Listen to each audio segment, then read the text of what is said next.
Hello ဘူးဇက်မပေါ် channel ကနေပြန်လဲကြိုဆိုလိုက်ပါတယ်ဒီထဲမှာ19ရက်နေ့တောက်ကြနေမတိုင်းမှာရှုံပိုင်းကစားမယ်အီတလီစူပါကက်စပိန်ကိုပါဖလားအပြင်ယူရိုကွန်မန်လီဂပွဲစဉ်တွေကိုဒီပရိုဖိုင်မှာပွဲကြိုသုံးတဲ့ခံမှန်းပြတော့မှာပါအဲ့တော့မိတ်ဆွေတို့နေနဲ့ဘူးဇက်မပေါ် channel ကို subscribe လုပ်ကြသေးဘူးဆိုရင် subscribe ခလို့လေးကိုနှိပ်ပြီးတော့ဘေးနားက moody ခေါင်းလေးကိုနှိပ်ပြီးကြပါဒါမှဘူးဇက်မပေါ် channel ကနေဗီဒီယိုအသစ်တွေတင်တဲ့ခါတိုင်းတက်လာမှာဖြစ်ပါတယ် Okay အရင်ဆုံးအီတလီSuper Semi Final က Napoli နဲ့ AC Milan တို့ရဲ့ပွဲတင်ကိုပွဲကြိုသုံးတဲ့ခံမှန်းပေးကြပါတယ်။ဂျာမန်ဖြစ်တဲ့ Saudi မှာကစားရမယ့် Semi Final ပွဲတစ်ပွဲပါ။ပြီးခဲ့တဲ့ စက်တင်ဘာက Serie A တွဲဆုံမှုတော့က AC ကအင်္ဂလန်မှာ Napoli ကို2-1နဲ့နိုင်ထားတာပါ။အဲ့တော့ဂိုးပေါင်းစိတ်ကနှလုံးနဲ့85ဖွင့်ခဲ့ပေမဲ့ဒီတစ်ချိန်တွဲဆုံမှုမှာတော့ဂိုးပေါင်းစိတ်က2-30ပဲဖွင့်ထားပါတယ်။ဂျာဝင်ကအခုလိုပွဲကြီးပွဲကောက်မှာဗိုလီဘောရောက်ဖို့နှစ်သင်းစလုံးကအမားမခံမဲနဲ့ကစားကြမှာဖြစ်ပါတယ်။အဲ့တော့ Saudi မြန်မာ Napoli နဲ့ AC Milan နဲ့ထိန်းကစားကြမယ်။ဂိုးတွေအများကြီးမသွင်းနိုင်လို့ထင်တဲ့ကြောင့်အရင်ဆုံးဒီပွဲကိုတော့ဂိုးပေါင်းအောင်ရွေးချယ်ပါတယ်။ Okay နောက်တစ်ပွဲကတော့စပိန်ကိုပါဖလားပွဲစဉ်မှာ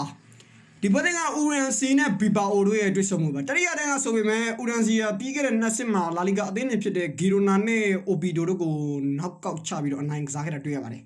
အဲ့ပွဲတွေမှာနှစ်ဂိုးစီသွင်းနိုင်ခဲ့တဲ့ဥရန်စီကအင်ဝင်းဂိုးသွင်းရရှိတာတွေ့ရပါတယ်အဲ့တော့ဘီဘာအိုနိုင်မယ်ဆိုရင်တော့ဂိုးပြတ်ဖို့ကမလွယ်ပါဘူးအခုဂိုးပေါင်းလေးက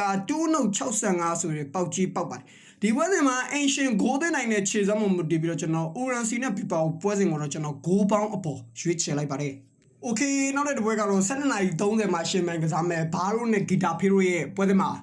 ဒုတိယနေ့ကလည်းဘာကိုရောဂီတာဖေးပါလက်ရှိအချိန်မှာတိုက်စစ်ပိုင်းရုံးကန်နေရတာပါဂီတာဖေးဆိုဒီနေ့မှတော်တော်လေးခြေစွမ်းကြောက်သွားတာတွေ့ရတယ်ဘာကိုဆိုရင်သူတို့လိတ်ကနောက်ဆုံးအင်္ဂွင်၅ဘက်မှာတကိုးသာသွင်းထားနိုင်တာတွေ့ရပါတယ်ဂီတာဖေးကလည်းလာလီဂါကနောက်ပိုင်းအဝေးကွန်ပွဲတွေမှာစက်တိုက်ဂိုးပြောင်းနေတဲ့အသင်းဖြစ်နေပါတယ်ဒါကြောင့်ဂိုးပေါင်းလေးက2+40ပေါက်နေတာဆိုတော့ဒီနှစ်သိန်းကန်လို့ဗျာဂိုးနှစ်ကုန်းမရနိုင်ဘူးထင်တယ်အဲ့တော့ကျွန်တော်ဂိုးပေါင်းကိုရွေးချယ်တယ်ဗျာဂီတာဖေးပွဲကိုတော့Okay နောက်တဲ့ဘက်ကတော့2:30အချိန်မှာရှင်မြိုင်ကစားမယ်မာစီယာနဲ့ဘတ်တစ်တို့ရဲ့စပိန်ကိုပါဖလားပွဲစဉ်မှာတတိယတန်းအနေနဲ့အဝေးကွင်းဆိုတော့ဘတ်တစ်အတွက်ပွဲချောင်းတယ်လို့ထင်ပါတယ်လက်ရှိအိမ်ကွင်းရလဲမတည်ငြိမ်တဲ့မာစီယာဟာဘတ်တစ်ကိုရှင်းနိုင်မှုမရှိပါဘူးအဲ့တော့ဘတ်တစ်ကတော့ဒီအချိန်မှာအိမ်ကွင်းတဲ့အဝေးကွင်းပိုကောင်းနေတဲ့အသင်းပေါ့ဗျာအခု1.25ဆိုပြီးတော့ဘတ်တစ်ကအပေါ်ကြီးပေါက်ထားပါတယ်အဲ့တော့မာစီယာရဲ့အိမ်ကွင်းမှာဘတ်တစ်အနေနဲ့2 goal ပြတ်နိုင်မယ်ထင်တဲ့ကြောင့်မို့ဘတ်တစ် body ကိုရွေးချယ်လိုက်ပါတယ်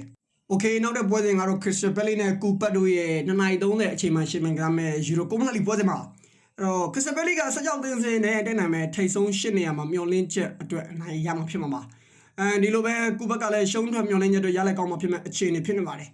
feeling ကလည်းတော့ဒီကွန်မန်လီအဝေးကွန်ပွဲတွေမှာဂိုးသွင်းတာတော့မရှိသေးပါဘူးအဲ့တော့ Palace ကဥဆောင်မှုရရင်ထိတ်မှာဆိုတော့ဂိုးပေါင်းလေးက3-20ဆိုတော့ဒီပွဲကိုလည်းကျွန်တော်ဂိုးအောက်ပဲရွေးချယ်ပါတယ်Okay နောက်တဲ့ဘက်ကတော့ main နဲ့ Sansan Sport တွေပွဲတွေမှာဆယ်မက်စီရလာတဲ့ Michael Sansan Sport ပါအနိုင်ရမှသာထိတ်ဆုံး8နေရာတေချာမှာပါဒါကြောင့်နောက်နေ့လုံးအတွက်အမမခံတဲ့ပွဲဖြစ်မှာပါ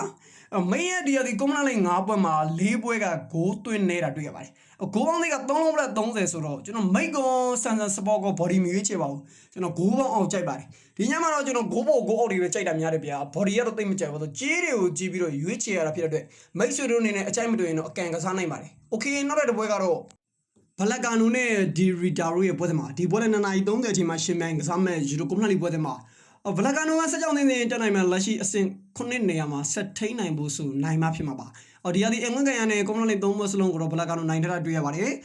ကိုဆိုဗိုကလကဒရီတာကလည်းရလက်ကောင်းမှာရှုံးတက်မှာဆိုပေမဲ့ဘလက်ကာနိုကိုရှင်ကစားနိုင်မဲ့ပုံမပေါ်ပါဘူးအခုအင်ရှင်ဘလက်ကာနိုက2.25ပေါက်တယ်ဆိုပေမဲ့အိမ်ကွင်းမှာဘလက်ကာနိုအနေနဲ့အနည်းဆုံး2 goal ပြတ်နိုင်မယ်ထင်တယ်ကြောင့်မို့ဘလက်ကာနို body ရွေးချယ်ပါတယ် Okay အားလုံးကန်ကောင်းကြပါစေနောက်ပြီးတော့ပြန်ဆုံတွေ့ပါမယ်